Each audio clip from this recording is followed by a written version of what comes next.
सृष्टि चक्र का रहस्य। सृष्टि चक्र सतयुग, त्रेता युग, द्वापर युग और कलयुग से बना हुआ है, जिसमें हर एक युग का समय 1250 साल का है। सतयुग और त्रेता युग मिलाकर 2500 साल का जो समय है उसे स्वर्ग, और द्वापर युग और कलयुग मिलाकर 2500 साल का जो समय है उसे नरक कहा जाता है।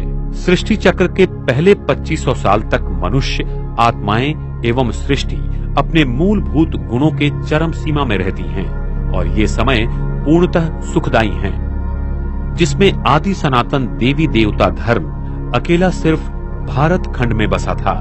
लेकिन द्वापर युग से अनेक धर्मों और खंडों का निर्माण होकर धीरे धीरे मनुष्यों और सृष्टि के गुणों में गिरावट आती गई। अभी का समय सृष्टि परिवर्तन का छोटा सा युग संगम युग कहलाता है। इसी संगम युग में स्वयं परमात्मा भारत भूमि पर माउंट आबू में आकर मनुष्य तन ब्रह्मा का आधार लेकर इस सृष्टि का परिवर्तन कलयुग से सतयुग में करते हैं, और अभी ये कल्याणकारी संगम युग भी पूरा हो रहा है। सारे विश्व का इतिहास तथा भूगोल इन चारों युगों से चक्रीय गति से 5000 वर्ष हूबहू गुजरता रहता है। प्राचीन सभ्यता इसे मानवता का वैश्विक समय चक्र कहती थी। संपूर्ण विश्व का नीचे और ऊपर का हिस्सा जोड़ने से विश्व चक्रीय आकार का मिलेगा। विश्व का चक्रीय होने से ही विश्व में होने वाली सारी प्रक्रियाएं चक्रीय हैं, जैसे कि पानी का चक्र, पर्यावरण चक्र, खड़क चक्र, कार्बन चक्र, अन्न चक्र, नाइट्रोजन चक्र, ऋतुओं का चक्र, सूर्य मंडलीय चक्र, दिन और रात का चक्र, पृथ्वी के गाभा की गति का चक्र, एसी एंड डीसी विद्युत शक्ति का चक्रीय वहन, और प्रकाश भी चक्रीय गति में ही अपना मार्ग पूर्ण करता है। विश्व चक्रीय होने के कारण सारी प्रक्रियाएं चक्रीय गति से चलती हैं, और इसीलिए समय भी चक्रीय है, न कि सीधी रेखा में। इसी तरह युगों का भी चक्र है, जिसमें 5000 साल पूरा होने पर पुनरावृत्ति होती है। ये विराट सृष्टि चक्र परमात्मा, आत्माएं और 5 तत्वों की प्रकृति से बना हुआ है, और ये तीनों इस विश्व में ऊर्जा के रूप में विद्यमान हैं।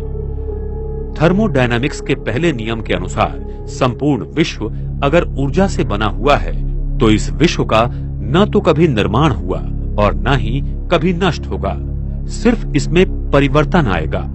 इस विश्व के निर्माण के बारे में डार्विन का सजीव उत्क्रांति का सिद्धांत एवं बिग बैंग सिद्धांत सरासर झूठ है, क्योंकि ये थर्मोडायनामिक पहले नियम के विरुद्ध है, और आज तक थर्मोडायनामिक्स के नियमों को कोई भी परिवर्तन नहीं कर पाया, और इन नियमों को विश्व भर में माना गया है। तो आइए जानेंगे कि सजीव या विश्व उत्पत्ति के सिद्धांतों की क्या मर्यादाएं हैं। 1. डार्विन का सजीव उत्क्रांति सिद्धांत। दुनिया की कुछ बातें ये पूरी तरह से सिद्ध करती हैं कि डार्विन का सजीव उत्क्रांति का सिद्धांत संपूर्णतः गलत है। जैसे बंदर या गोरिल्ला प्राणियों के डीएनए अगर मनुष्य से तुलना की जाए तो दोनों के डीएनए में 98% का फर्क है। तो इससे ये सिद्ध होता है कि मनुष्य की निर्मिति ना तो बंदर या गोरिल्ला से हुई, नहीं तो संसार में कोई भी बंदर या गोरिल्ला न रहता, सभी मनुष्यों में परिवर्तित हो जाते।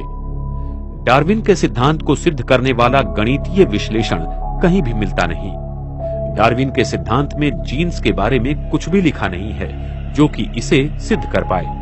डार्विन अपने जीवन की अंतिम यात्रा के दिनों में ये कबूल करते हैं कि अभी तक के दस्तावेज में ये नहीं पाया गया है कि कोई भी जीव दूसरे जीव में परिवर्तित हुआ है। हम ये नहीं सिद्ध कर सकते कि एक भी जीव दूसरे जीव में परिवर्तित हो सकता है। संदर्भ my life and letters volume 1 page 210। 2. Big bang theory की मर्यादाएं। ये बिग बैंग थ्योरी की मर्यादाएं थर्मोडायनामिक्स के प्रथम नियम के विपरीत है।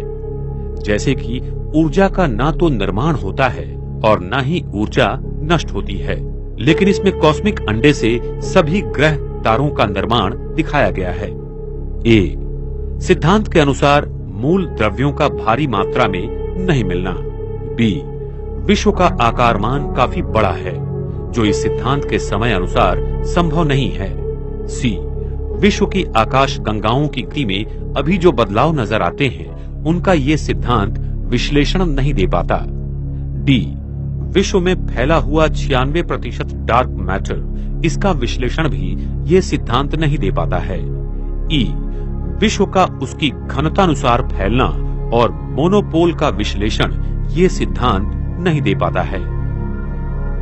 विश्व की आयु। विश्व की आयु मुख्यतः कार्बन डेटिंग पद्धति से तय की जाती है।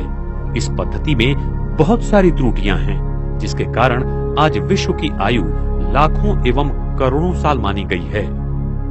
कार्बन डेटिंग पद्धति की मर्यादाएं। कार्बन डेटिंग पद्धति की मर्यादाओं के कारण इस पद्धति में पदार्थों की उम्र में त्रुटियां पाई जाती हैं। भूतकाल कार्बन का व्यय होने के प्रमाण में बदलाव होता है, इसलिए इस पद्धति में गलत परिणाम पाए जाते हैं। इस पद्धति में दिए हुए नमूनों में डॉटर प्रोडक्ट्स होने की बहुत ही सहज संभावना रहती है। भूतकाल में पर्यावरण के बदलाव के कारण भी गलत परिणाम मिलते हैं। अति उच्च ऊर्जा कण, किरणोत्सारी खनिज और रसायन अगर इस नमूने के सानिध्य में आए तो कार्बन व्यय प्रमाण में बहुत बड़े बदलाव आते हैं। इस पद्धति में ऐसे माना जाता है कि नमूने का अंत का पदार्थ शीशा है, लेकिन उसमें यूरेनियम या थोरियम मिश्रित स्वरूप पाए जाते हैं। शीशा रेशियो की तुलना में त्रुटियां होने के कारण नमूने की सही उम्र मिलना संभव नहीं है। पृथ्वी के वैन एलन बेल्ट में चुंबकीय क्षेत्रों के बदलाव से भी व्यय प्रमाण में बदलाव पाए जाते हैं। यूरेनियम, थोरियम और कार्बन डेटिंग पद्धति द्वारा एक ही नमूने के परिणाम में अलग अलग आयु पाई जाती है। दुनिया भर के वैज्ञानिक प्रात्यक्षिकों में ये पद्धति को गलत पाया गया है। इस विश्व की आयु हजारों न कि लाखों या करोड़ों साल है। इसके प्रमाण पृथ्वी के विद्युत चुंबकीय क्षेत्र का पूरा आयुर्मान 5000 साल है। शीशा से यूरेनियम में रूपांतरण करीबन 5000 साल में होता है। वैश्विक बाढ़ 5000 साल पहले हुआ था। हमारे पास इतिहास सिर्फ 5000 साल का ही मौजूद है। समुद्र में न तो भारी मात्रा में कीचड़ न ही सोडियम पाया गया है। जीवाश्म रेडियोधर्मिता के द्वारा भूशास्त्रीय आयुर्मान को कुछ ही सालों का पाया गया है। जब सृष्टि में मनुष्यों एवं प्रकृति के पांचों तत्वों के गुणों का पतन होता है तो हर 5000 साल के बाद विश्व का परिवर्तन होता है। इसीलिए विश्व की आयु सिर्फ 5000 साल ही है, न कि लाखों करोड़ों साल। सारे विश्व का इतिहास तथा भूगोल इन चारों युगों से चक्रीय गति से 5000 वर्ष हूबहू गुजरता रहता है। सतयुग। इस सृष्टि के प्रारंभ में हम सारी आत्माएं अपने स्वर्णिम ईथर ऊर्जा से भरपूर परम धाम घर में संपूर्ण शुद्ध स्वरूप में रहती थी। तब परम धाम का केंद्रीय गुरुत्वीय बल शून्य रहता है। साथ साथ पृथ्वी का भी केंद्रीय गुरुत्वीय बल शून्य रहता है। इस पृथ्वी पर तब हम आत्माएं देवी देवताओं के पवित्र स्वरूप में रहते थे। सारे विश्व पर श्री लक्ष्मी श्री नारायण का राज्य था। इसी अति प्रगत सतयुगी संस्कृति को आज लोग अटलांटिस एवं मारिया आदि नामों से ढूंढ रहे हैं और प्राचीन संस्कृतियां जैसे माया, इजिप्ट आदि में इनके बारे में लिखा हुआ है। सतयुग की आदि में परम धाम की ईथर ऊर्जा पृथ्वी पर शुभ्र विवर के द्वारा निरंतर फैलती रहती है, जिससे सारा ब्रह्मांड एक अलग स्वर्णिम कणों द्वारा प्रभावित और तेजोमय रहता है। इस ईथर ऊर्जा की अखंड प्रवाह के कारण इस पृथ्वी पर जीव सृष्टि अपनी अति सतो प्रधान अवस्था में रहती है। तभी आकाश मंडल और भूमंडल का गुरुत्वीय केंद्र एक ही दिशा में होने के कारण सूर्य और चंद्रमा पृथ्वी पर सरल दिशा में घूमते थे, जिससे चंद्रमा हर रोज पूर्ण रूप से दिखाई देते थे, न कि कोई कला के रूप में। सतयुग त्रेता युग में सभी राशि के 108 तारामंडल आकाश तत्व में एक ही मुकुट की रचना अनुसार घूमते थे और सप्तऋषि तारे भी ध्रुवीय तारा के नीचे एक ही लाइन में थे। इस समय प्रकाश की गति बहुत धीमी होने के कारण दिन और रात भी 21-21 घंटे के थे। आकाश तत्व का घूमना भी धीमी गति से था, क्योंकि तब विश्व की घनता भी कम थी। ये सारा नजारा सतयुग और त्रेता युग में 2500 वर्ष तक सदा चलता रहता है। हमारी कुंडलिनी शक्ति हमारे सहस्र चक्र में सदा विराजमान थी, क्योंकि हमारी मानसिक स्थिति आत्म अभिमानी थी। इस स्थिति के कारण हमारे अंदर इथर शक्ति का प्रवाह ध्रुवीय तारा के द्वारा निरंतर था और सारा तारामंडल हमारे संकल्पों पर चलता था। सतयुग के आदि में पृथ्वी में पारा की मात्रा बहुत थी और पृथ्वी का केंद्रीय गाभा पारा की इसी चारों बाजू से पूरी तरह भरा हुआ था। ये पारा ईथर शक्ति को खींचता है और पृथ्वी के केंद्र को चार्ज करता रहता है, जिससे पृथ्वी में चुंबकीय शक्ति का निर्माण होता है। सतयुग में पृथ्वी के चुंबकीय शक्ति मोनोपोल थी और उसके सारे ऊर्जा केंद्र एक ही जगह केंद्रित थे, जिसके कारण फिर अक्षांश और रेखांश नहीं थे और पृथ्वी का भूभाग कमल की तरह बना हुआ था। सागर का पानी मीठा और शुद्ध था, जिसमें नमक जरा भी नहीं था। सागर पृथ्वी के सारे भूभाग पर चक्रीय तालाब की तरह फैला हुआ था, जो अभी दक्षिण ध्रुव के उस पार भी है, और सागर इतना गहरा भी नहीं था। हर जगह उस भूतल को हम देख सकते हैं। इतना सागर का पानी स्वच्छ, शुद्ध और पारदर्शक था। इस युग में हम मनुष्य आत्माओं की सतो प्रधान अवस्था के कारण प्रकृति हमारे आदेशों पर चलती थी। सतयुग के पुष्पक विमान टेस्ला कॉइल की प्रणाली पर ईथर ऊर्जा द्वारा चलते थे और वो हमारे संकल्प द्वारा नियंत्रित किए जाते थे। वहां पर सोने के महल होंगे जो कि हीरों से जड़े हुए होंगे। वहां पर विज्ञान अपनी सतो प्रधान की चरम सीमा पर था। सतयुग में दो प्रकार के खनिज पत्थर होते हैं, एक किम्बरलाइट और दूसरा लिम्प्रोलाइट, जिसमें बहुत प्रकार के हीरे पाए जाते हैं। इनमें प्रकाश की किरणें अनेक रंगों में परिवर्तित तथा उत्सर्जित करने की क्षमता बहुत ज्यादा है। इन्हीं हीरों द्वारा सतयुग के स्वर्णिम महलों में अनेक प्रकार के रंगों की रोशनी रहेंगी और इन हीरों से निकलने वाली किरणों का रंग हम अपने संकल्प द्वारा नियंत्रित या परिवर्तित कर सकते हैं। सतयुग में प्रकाश कणों की प्रकाश कोण डायनेमिक होती है, जिसके कारण जब विश्व महाराजन संकेत करेंगे कि दिन, तो सूरज की प्रकाश कणों का प्रकाश शंकु 180 अंश कोणीय में खुल जाएगा और सारी धरती पर एक ही समय दिन होगा। और जब रात का संकल्प करेंगे तब सारी पृथ्वी पर रात होगी। लेकिन उस समय चंद्रमा पर पड़ी हुई सूरज की किरणों का प्रतिबिंब धरती पर आएगा और चंद्रमा हर दिन पूर्ण रूप में रहेगा। चंद्रमा की किरणों का प्रकाश शंकु का कोणीय नियंत्रण भी हमारी संकल्प शक्ति द्वारा होगा। सतयुग में हमारा डीएनए 12 तंतुओं का बनेगा, जिससे हमारा शरीर अति सुंदर, शक्तिशाली और सूक्ष्म शक्तियों से भरपूर होगा, जिससे हमारी आयु 150 साल होगी और हम बूढ़े नहीं होंगे। हम अपनी इच्छानुसार शरीर को त्याग देंगे। हमारे मस्तिष्क पर तेजोमय वलय सदा रहेगा। इसीलिए मंदिरों में देवताओं के आगे दिए जलाते हैं, क्योंकि उनकी आत्म ज्योति सदैव जलती थी। देवी देवताओं का जन्म भी पवित्रता की शक्ति से आंखों द्वारा नयन दर्शन से होगा। वहां काम विकार से कोई भी रचना नहीं होती है। वर्तमान समय में मोर पंछी का जन्म भी उसके आंख से निकले हुए आंसुओं को मादा मोर पंछी ग्रहण करने से होता है। इसीलिए उसकी पवित्रता के कारण कृष्ण के मुकुट में मोर का पंख दिखाते हैं और वो भारत का राष्ट्रीय पक्षी है। सतयुग में प्राणियों की रचना मैग्नेटिक फील्ड के रूप में खिलौनों के रूप में होगी और वो बहुत सुंदर और सात्विक होंगे। हम मनुष्य आत्मा सतयुग से लेकर त्रेता युग तक सदैव आत्मिक स्वरूप में 2500 वर्ष तक शुद्ध पवित्र स्वरूप में थी। सतयुग की प्रगत वैज्ञानिक संरचना तथा तकनीकी के बारे में हम आपको अधिक विस्तार में अगले भाग में बताएंगे। द्वापर युग। हम आत्माओं की पवित्रता ब्रह्मांड के ईथर ऊर्जा और गुरुत्वीय बल को नियंत्रित करती है। इसलिए जब हमारी मानसिकता में बदलाव आते हैं तो प्रकृति में उसी रूप में परिवर्तन होता है। द्वापर युग की शुरुआत में हम मनुष्य आत्मा अपने आप को आत्मा भूलकर देह समझने लगते हैं, जिससे हम आत्माओं की पवित्रता सतो से रजो प्रधान में होने के कारण ब्रह्मांड के अवकाश और काल की रचना में बदलाव आते हैं। पृथ्वी के ऊपर और नीचे दोनों जगह की अवकाश में चक्रीय भौगोलिक रचना में दो कृष्ण विवरों का निर्माण हो जाता है।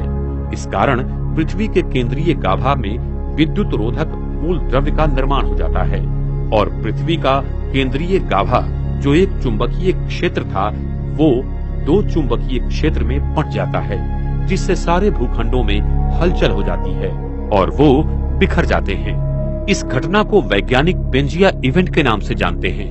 पृथ्वी के चुंबकीय धुओं की अदला बदल होती है। ये सत्य भी वैज्ञानिकों को सागर के तलों में मिला हुआ है। साथ ही साथ पृथ्वी के गाभा की चुंबकीय शक्ति कम होना शुरू हो जाती है, जो कलयुग के अंत में पूर्ण रूप से क्षीण हो जाती है। द्वापर युग में पृथ्वी पर आए भूकंप, प्रलय आदि के कारण ये अति प्रगत सतयुगी संस्कृति समुद्र में चली जाती है, जिसे आज लोग एटलांटिस एवं मारिया आदि नामों से ढूंढ रहे हैं। पृथ्वी के ऊपर और नीचे दोनों जगह पर दो कृष्ण विवरों का निर्माण हो जाने के कारण आकाश तत्व सिकुड़ जाता है और धरती के ऊपर आकाश तत्व में दो आकाश निर्माण हो जाते हैं। एक आकाश उत्तर ध्रुवीय से लेकर विषुववृत्त तक बनता है और दूसरा विषुववृत्त से लेकर दक्षिण ध्रुवीय तक बनता है। उत्तर ध्रुवीय आकाश तत्व में प्रकाश कण घड़ी की विरुद्ध दिशा में घूमते हैं, क्योंकि यहाँ पृथ्वी का चुंबकीय क्षेत्र घड़ी की विरुद्ध दिशा में घूमता है। इसलिए हमें आकाश में तारामंडल आदि घड़ी की विरुद्ध दिशा में घूमते नजर आते हैं और दक्षिण ध्रुवीय आकाश तत्व में पृथ्वी का चुंबकीय क्षेत्र घड़ी की दिशा में घूमता है। इसलिए प्रकाश कण उसी दिशा में घूमते हैं। इसलिए हमें यहाँ तारामंडल घड़ी की दिशा में घूमता नजर आता है। साथ साथ पृथ्वी की भूमंडलीय सीमा भी सिकुड़ जाती है और पृथ्वी अवकाश की परिमितीय अधिक चक्रीय हो जाने के कारण प्रकाश चक्रीय गति से शंकु की तरह पृथ्वी पर गिरने लगती है, जिससे अभी हमें पृथ्वी गोल नजर आती है। ये स्थिति ही वास्तविक रूप में ब्रह्मांड के गुरुत्वीय केंद्र को पृथ्वी के गुरुत्वीय केंद्र से 23.5 अंशों तक झुका देते हैं और द्वापर युग की शुरुआत में आकाश तत्व 70-80 अंशों में पृथ्वी की दिशा में घूम जाने से हो जाता है। पृथ्वी का विद्युत चुंबकीय क्षेत्र जो सतयुग में 100% था, वो द्वापर युग तक एक ही यूनिफाइड फील्ड था। वो टूटकर दो भागों में बंट जाता है। द्वापर युग से पृथ्वी पर ईथर शक्ति का स्रोत कम होना शुरू हो जाता है और इसकी आंतरिक संरचना बदलना शुरू हो जाती है। पृथ्वी केंद्रीय गाभा की शक्ति धीरे धीरे कम होना शुरू हो जाती है, जिससे द्वापर युग की शुरुआत में जियोलॉजिकल और इकोलॉजिकल परिवर्तन आना शुरू हो जाते हैं।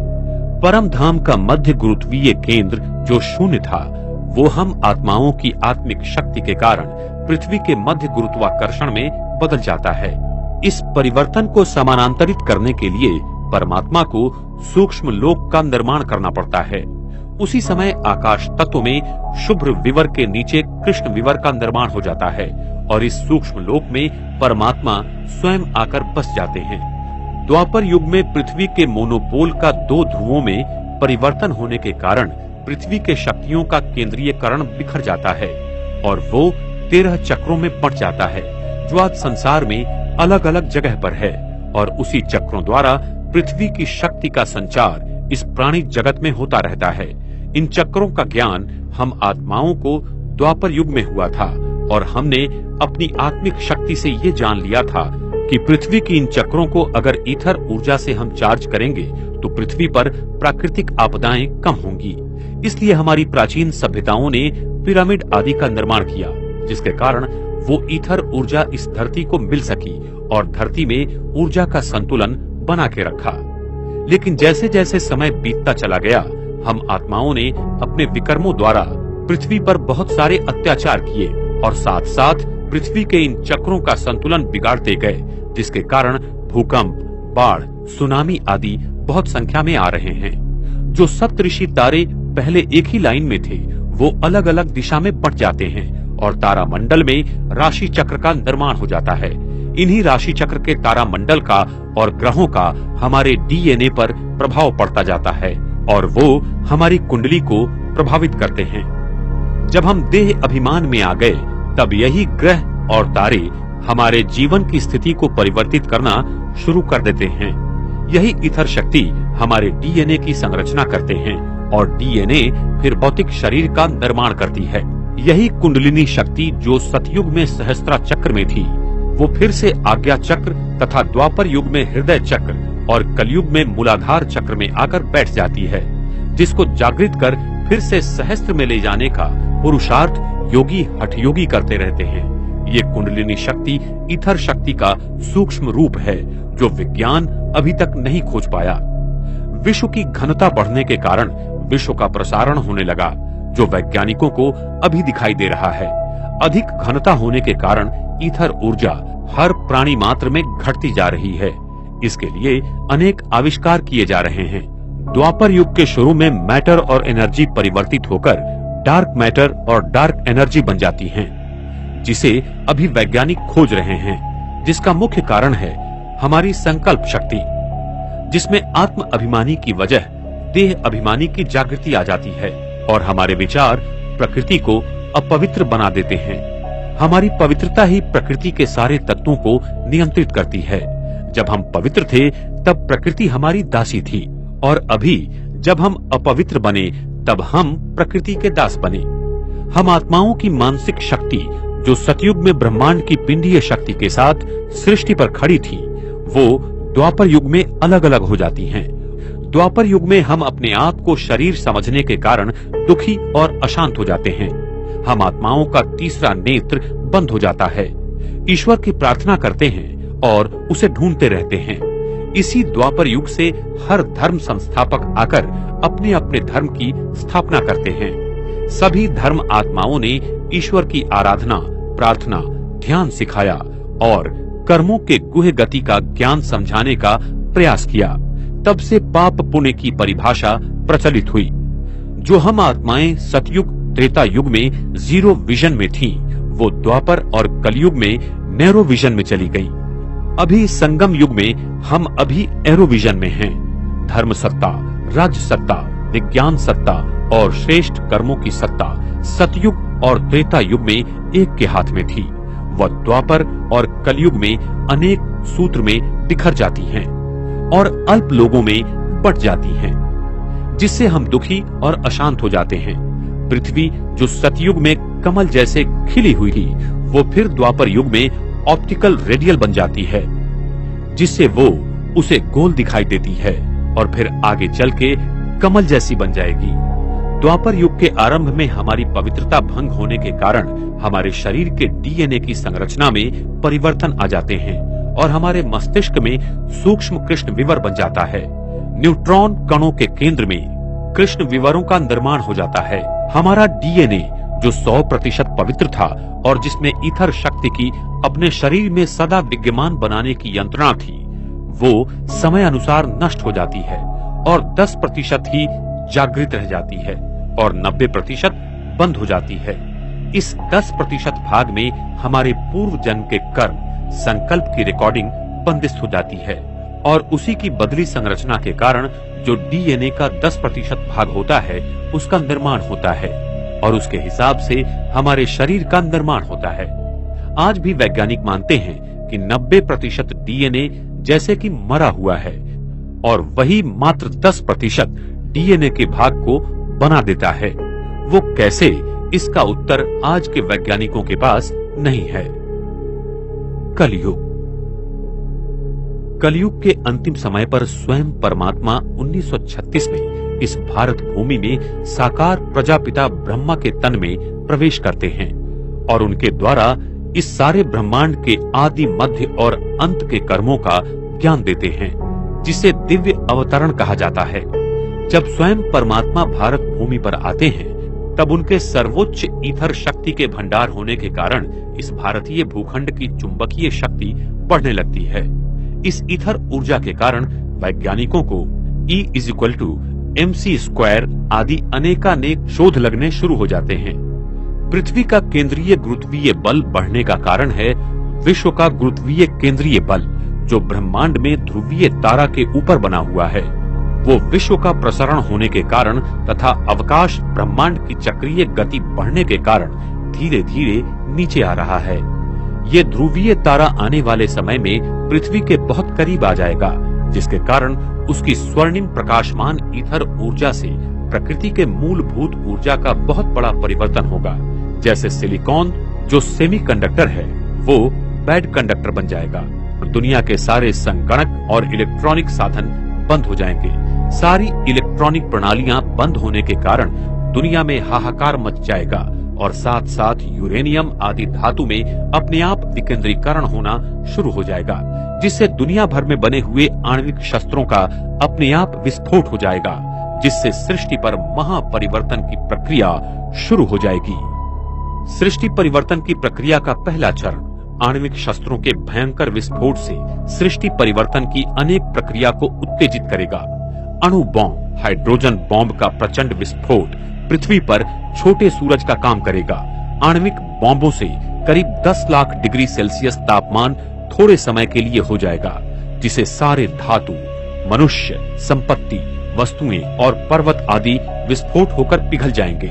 अणु बॉम्ब के इसी ऊर्जा पिघलने के कारण पृथ्वी के केंद्रीय गाभा के ऊपर बना सिलिकॉन पूरी तरह से पिघल जाता है। पृथ्वी के समुद्र में बर्मुडा और फॉर्मोसा ट्रायंगुलर क्षेत्र हैं।